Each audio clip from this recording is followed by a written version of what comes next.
trending videos and conversations, uncertainty, expectations, all of it is a big conversation right now on social media. And I want to talk about it in a little bit of a different way. Welcome, I'm Peggy Oliveira. Thank you so much for joining me. So if you're on social media, particularly TikTok, you've seen probably lots of videos in which there's this question posed: as a woman, would you rather run into a bear or a man in the woods? If you haven't seen it, it's kind of taken on, it seems, a life of its own. But basically the premise is, as a woman, would you prefer to run into a bear or a man in the woods if you're alone? And there's been some really interesting conversation. But a lot of women, the majority of women, in fact, all the women that I've seen talk about it, said that they would choose the bear. And there's a lot of pretty divisive, even vitriolic, aggressive comments that are showing up there. And I that's not necessarily really what I want to talk about today. I know for many of you, there is a huge struggle with being able to trust people. There's a huge struggle with doubting yourself, your feelings, your intuition, questioning whether you're making the right decision or you're overreacting, thinking that you should feel a certain way or you shouldn't feel a certain way, that the boundary you want to set is unrealistic or ridiculous, or all kinds of things like that. But just a lot of uncertainty within yourself and around certain types of circumstances, people, situations. And part of what I wanted to share is that by far the majority of women, regardless of history, chose the bear. So if that is the case, if you've experienced childhood and or sexual trauma, and you're questioning yourself about not necessarily trusting people or feeling safe or doubting, recognizing there are very valid reasons that you do. Now, obviously, going through our lives, doubting everybody, feeling unsafe in every circumstance isn't a good, healthy way to live. It's certainly not a happy way to live. But it also isn't completely unreasonable, right? And I know for so many people, part of their sense of hopelessness and shame often comes from the feeling that they should just get over it and they should be able to feel ease and comfort and safety and trust with new people that come into their lives, or even people maybe that have been there for quite some time. Doubting our instincts because we think that we're overreacting, and often believing that we're overreacting because of our previous experience. And that really can create significant amounts of stress and doubt and difficulty really connecting. So if you think about the fact that not only women who've not experienced sexual trauma or domestic violence say that they would choose the bear, and I think most women have experienced some form of harassment and that sort of thing, whether they would define it that or not. But there's also a lot of men who really understood why a woman would choose the bear as well. There were certainly a lot of men who had all kinds of things to say about how ridiculous it was. And interestingly, though not necessarily surprising, there were even a lot of women who thought it was absolutely ridiculous. So the idea, right, I talk a lot in my videos and certainly in my work about how uncertainty plays such a significant role in our lives, really, in so many different ways. But that sense of uncertainty, the lack of being able to trust ourselves or others, questioning our decisions and our feelings and all of that sort of thing, And it really does play a role in so many aspects of our lives. And thinking about this question, when faced with something that seems kind of, if you just look at it at a very, very surface level, seems not to make sense. Like it seems like, well, of course you would choose a man. Why would you choose a bear? Bears are dangerous and all of this.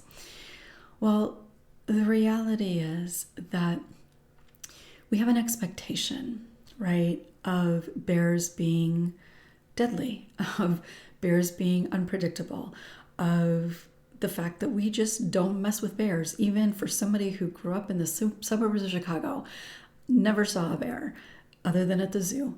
And I would never want to run into a bear. I know enough to know that bears are dangerous. And if I told people that I didn't want to run into a bear, that I was afraid, particularly if I was on my own, of running into a bear, people would be supportive of that, right? Like, yeah, I get it. Like running into a bear is scary and you don't want to do that. Why risk it? And all of those kinds of things.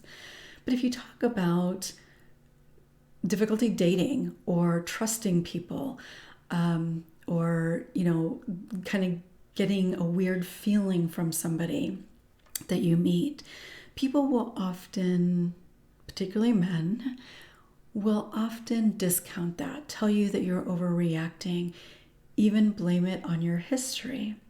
Oh, you're just too sensitive because of what happened to you. And I've had that happen many times. But we have an expectation about bears, right? You're not going to be judged for being afraid. You're not going to be judged for avoiding. You're not going to be judged for having things with you in preparation in case it happens. Nobody's going to fault you for not going into a wooded area where you know that there are bears, particularly, again, on your own. But when it comes to humans, when it comes to men, we can't really live a full, healthy, happy life if we completely avoid men. And I do want to be very clear here. I am not at all saying that men are bad. I'm not even saying that most men are bad. There are a lot of men doing videos very supportive of the idea that women would choose the bear. But I think that this is where sometimes people can have difficulty. And I think the same could be true, is true. I don't have personal experience with this, but I do know that it is true. The same can be true for people of color and their feelings about white people. Now, it may not be to the extent that people generally might feel more uncomfortable around men, though for some people it certainly will be based on a lot of variables. So, because you can't, with a bear, you know not to trust any of them, right? When it comes to men, or even white people, but when it comes to men, you don't know who is good and who isn't, who might be really good initially and then suddenly very bad. And this happens all the time, and that is part of the challenge in what it means to choose a bear over a man. Because people will tell you that you're overreacting. You're going to tell yourself that you're overreacting. If a man approaches you, you feel uncertain often about telling him that you're not interested or avoiding the conversation because you don't know to what extent it could go. He might be very accepting of it. Oh, no problem, sorry, and leave you alone, and you never see him again. But it could be very different than that, right? And it happens all the time.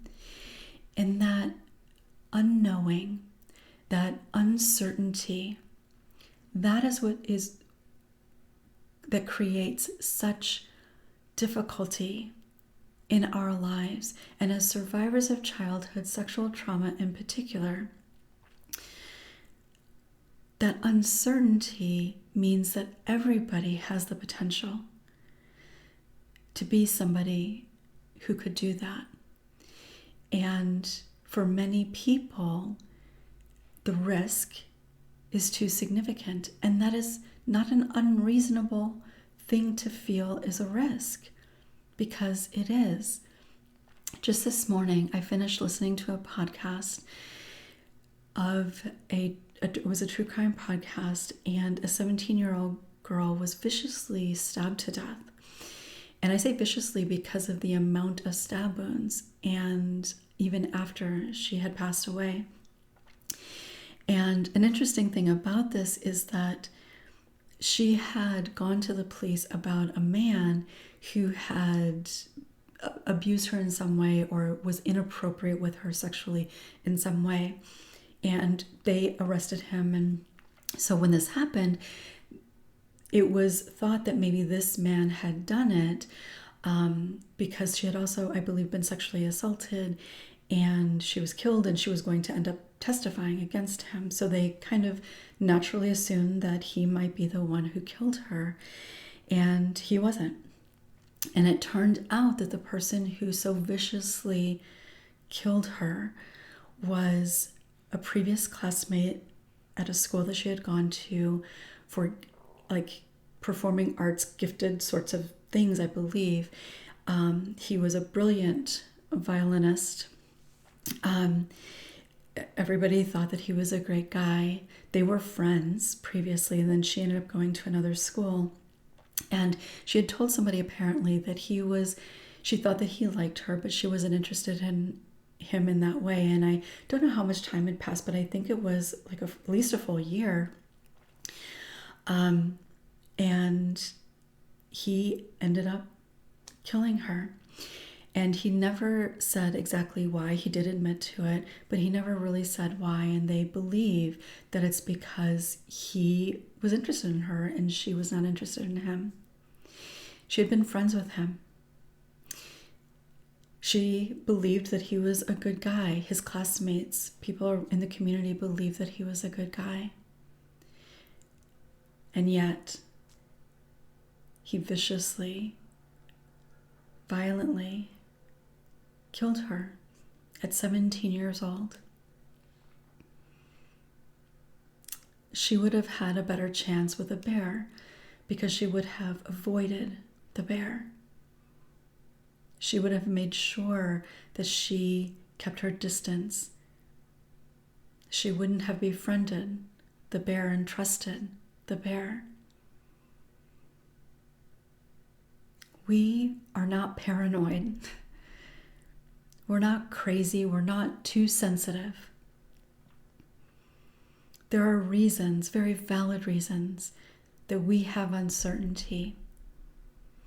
And if you doubt yourself, if you believe that you are too sensitive, too paranoid, yes, it's important to feel a level of security and confidence within yourself in case something does happen, that you can feel like you can report it, that you can stand firm in your boundary and all of that. Now, that doesn't mean you're going to be safe, and we know that. But if those things are there, you have more capacity to do that versus turning inward and blaming yourself and doubting yourself, and even potentially going along with something that is not something that you're choosing. But you say okay or yes, even like giving somebody your phone number because you're afraid of the alternative. And I want to be clear that it's not your fault, but that is the reality that women are faced with, that girls are faced with every day. So you're not crazy. You're not damaged. There are reasons that you feel the uncertainty that you feel. And of course, we do not want to go through our lives feeling that. We need to be able to trust people because we pass people every single day. We interact with people that we don't know every single day. and not knowing who can suddenly morph into a violent bear is a hard way to live. So healing is important so that you can help reduce that fear, so that you can let go of the self-doubt that you have, so that you can begin to trust your intuition and not discount it. But you're not wrong or crazy for feeling it. And if anybody tries to make you feel that you are, try to remember this conversation. It is a sad reality, and I want to be very clear again. I do believe that there are far more good men in the world than there are bad. Unfortunately, bad ones tend to have more than one victim, which is part of the reason that there are so many more survivors than there are perpetrators. But it's the not knowing. And if you are a man and you have struggled with women feeling a little uneasy or suspecting that they feel uneasy, maybe even making assumptions about things, try not to take it personally, especially if you're just getting to know somebody. It's not easy navigating your community, your establishments, your surroundings, your nice little hike on a paved path when you never really know if there's a bear around the corner just waiting. I'd love to hear from you. These are obviously just my thoughts, but I really just wanted you to really understand that it makes sense. So give yourself grace. Let go of any shame and doubt that you carry. Share your thoughts in the comments. I'd love to hear from you. If you haven't yet, make sure to subscribe and click the bell for notifications. I'll look forward to seeing you next time.